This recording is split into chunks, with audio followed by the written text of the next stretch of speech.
18 वर्ष के ये जातक हैं और कंपटीशन की तैयारी कर रहे हैं। सफलता के चिन्ह इनके हाथ में हमें देखना है। सफलता देखने के लिए सबसे पहले भाग्य रेखा देखिए। इनकी भाग्य रेखा बहुत वीक है। उसके पहले मैं इनको बता दूं कि थोड़ा सा इन्होंने फ़ोटो और अच्छा क्लियर भेजा होता तो मैं इनकी बहुत प्रशंसा करता। इस प्रकार इनकी भाग्य रेखा है। और थोड़ा आप देखें, यहाँ पर जाकर आइलैंड बना लिया है। एक भाग्य रेखा और भी है। छोटी छोटी कई भाग्य रेखाएं हैं जो चंद्रमा के पर्वत से निकली है। इस ओर से जब निकलती है चंद्रमा के ऊपरी चंद्रमा से, अपर चंद्रमा, मिडिल और लोअर, तो ये अगर अपर पार्ट से निकलती है तो ये फॉरेन के बहुत अच्छे योग बनाती है। अगर हम बृहस्पति का पर्वत देख रहे हैं तो ये सॉलिड है। इस प्रकार का बृहस्पति का पर्वत जहाँ पर उंगली बिल्कुल सीधी है, ये भी बहुत अच्छा भाव लेके चलते हैं।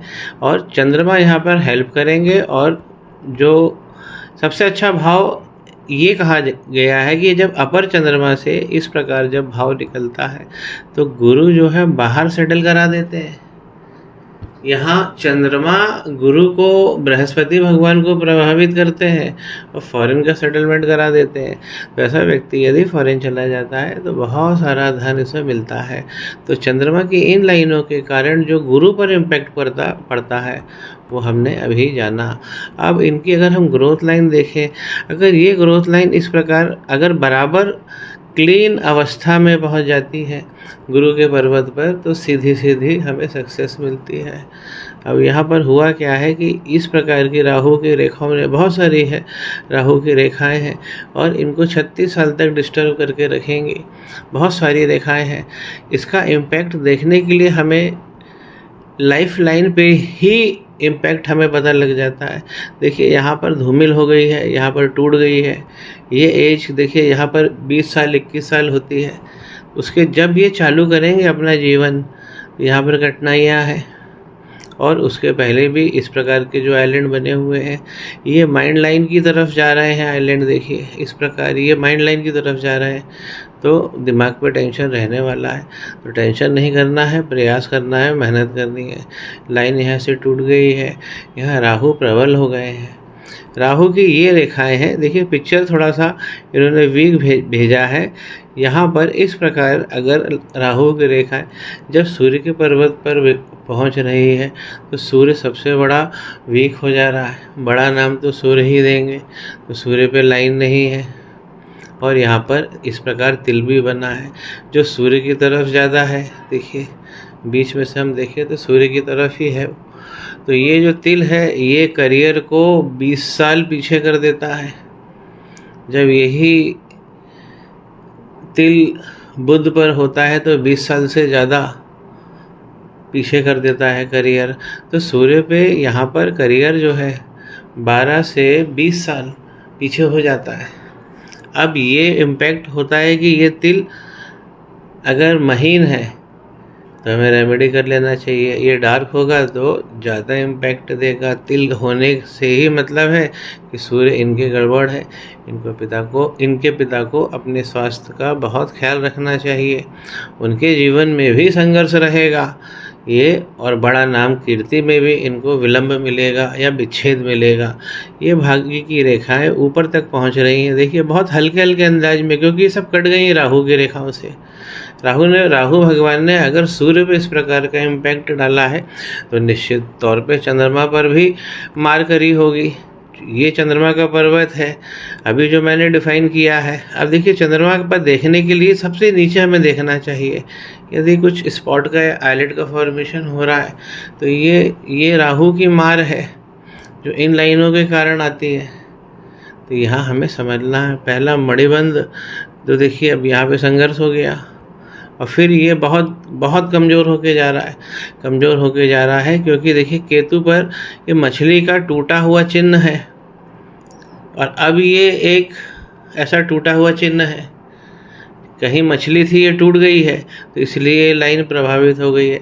दूसरा मणिबंध करियर धन को ये मोटा हो गया, फैल गया है। संघर्ष के बाद देखिए आगे जाकर भी धूमिल हो रहा है। तो करियर में और आगे बढ़ने में तो सूर्य ही सबसे बड़ी बात है। सबसे कमज़ोर प्लेनेट आपके सूर्य हो गए। और राहु यहाँ पर बहुत ज़्यादा प्रबल हो रहा है। अब जब अगर केतु पे अच्छे साइन जब बिगड़ जाते हैं, यहाँ पे देखिए सपोर्टिंग लाइन और भी थी जो भाग्य रेखा की तरफ जा रही है।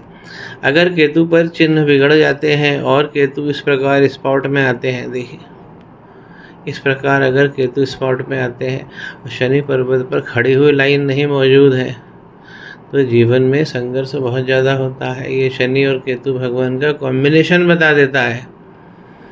तो हम देखते हैं कि हमारी हार्ट लाइन क्या कह रही है, क्योंकि अगर केतु की खराबी होगी तो सबसे पहले वो हार्ट लाइन को जाएगी। तो हम हार्ट लाइन की तरफ जाते हैं तो हार्ट लाइन में देखिए बहुत सारा छेदन हो गया है। इस प्रकार नहीं होना चाहिए। और पर्टिकुलरली अगर आप सूर्य की तरफ देखेंगे, जहाँ पर तिल है वहाँ पर नीचे देखिए, यहाँ सबसे ज़्यादा हो रहा है।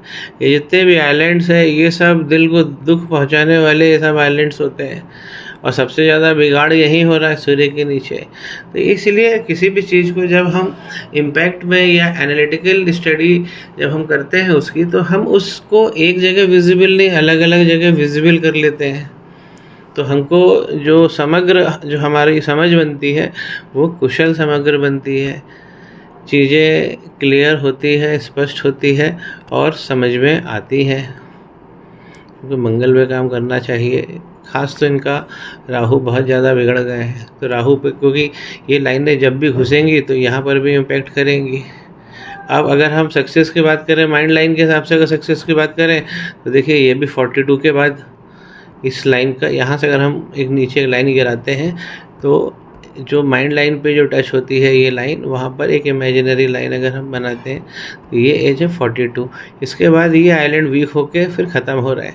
तो सीधा संघर्ष कहाँ तक दिखा रहा है? 42 तक दिखा रहा है। और सूर्य फिर यही है, रोल प्ले करते हैं 42 में जाके। लेकिन सूर्य के ऊपर जब तिल बनता है तो हमें यहाँ पर सावधान होना चाहिए। 2 लाइन इनकी बनी हुई है।